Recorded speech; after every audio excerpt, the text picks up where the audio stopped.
to Lagos, where we discuss sustainable finance in Nigeria and, of course, in an African context. Joining me for that discussion is Ruurd Brouwer. He's the Director of Financial Institutions at the FMO. Thank you so much, Ruurd, for joining us on the show today. Well, first of all, maybe for the benefit of our viewers, can you just give us a sense of what do we mean when we discuss sustainable finance? If we discuss sustainable finance, we discuss a world that is going to be growing from 7 to 9 billion people in the next 30 years, and the fact that we need to give everybody the right or the option on a decent life, which means food, shelter. So that means we need to do more with less, and we have to be more efficient. And at the same time, we have to realize these 2 billion extra people are 2 billion additional consumers. So there's also a lot of potential for business growth in it. So in that context, we talk about the community, ecology, economic prosperity of where you live. Give us a sense of how banks can get involved in this. Obviously, there's this Sustainable Finance Week in Nigeria.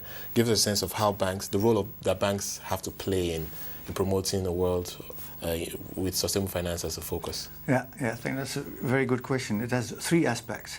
First of all, it's just simply the ethical aspect. I mean, being a banker is a privilege. I mean, people give their money to you, they don't even know you, and you're allowed to take care of their money, which means that if you on-lend it, if you invest it, you have to do it in such a way that you do not harm the world, the environment where the people live in that gave the money to you. Secondly, we see companies, global companies, but also local SMEs, they're changing rapidly. For example, a company like Unilever has said palm oil from 2050 onwards, 100% of the palm oil we source must come from sustainable level.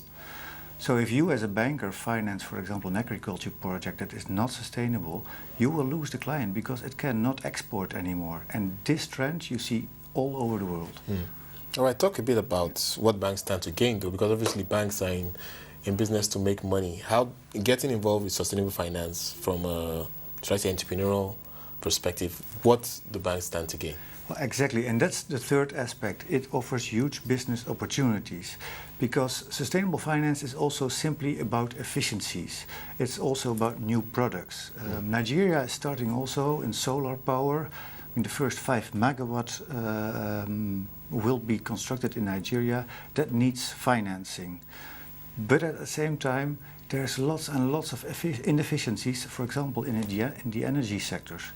So if you can have 100 clients, individuals that all use their own generator, join together and a bank can finance one big generator, you gain in efficiency, it's better for the environment, and actually your clients have cheaper electricity.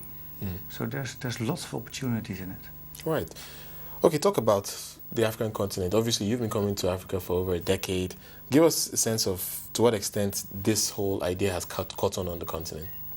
It's starting. It's in an early stage, but there's only one direction, and that's forward. Like this week, the Sustainable Finance Week in Nigeria, tomorrow the CEOs of some of the leading banks are sitting together at the initiative of Access Bank. I mean, it's a commercial initiative with the central bank to say, okay, there is, let's say, a responsibility for us as banks that goes further than just making maximum profits. And it's not only then, let's say, the corporate sector, it's also the financial sector. You see it within the government. So it is a very broad movement of business people realizing that in order to continue growth, we have to change the way we grow.